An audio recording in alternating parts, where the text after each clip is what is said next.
Hello everybody. In the current affairs this week, the week ended 22nd of June 2025. This week, the war between Iran and Israel is escalating day by day. US joined the offensive against Iran and bombed 3 nuclear sites of Iran.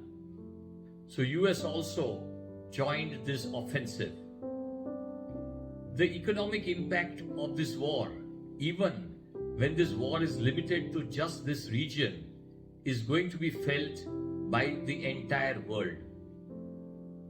The reason is 25 to 30% of the world oil passes through the Strait of Hormuz, which is a vulnerable choke point in this war. Moreover, Iran is a major producer of crude oil in the world and is a major exporter of crude oil, which can definitely impact the oil prices. Higher oil prices would impact the entire world and would lead to contribution towards global inflation.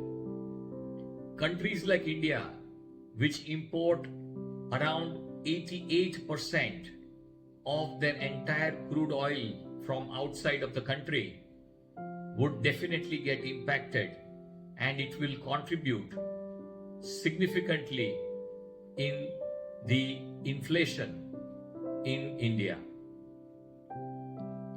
Modern wars are expensive because expensive military equipments are used.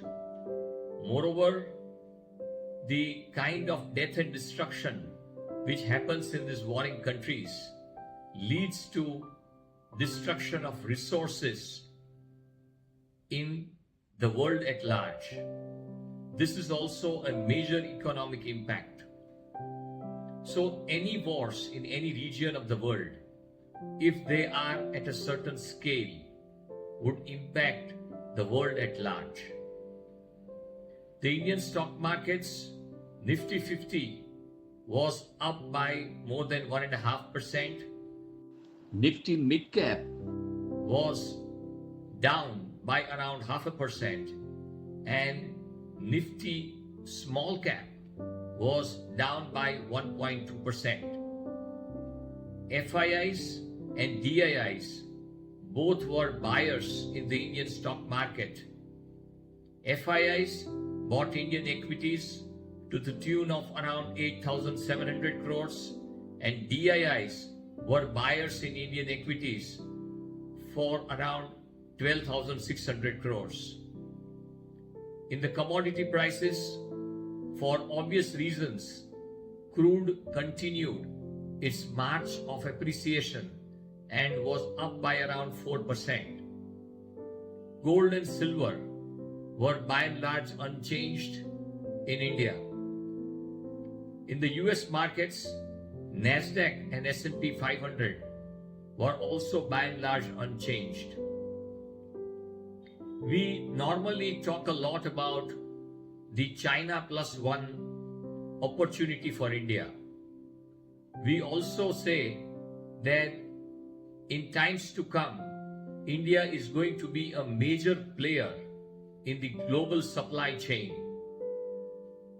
But a lot needs to be done.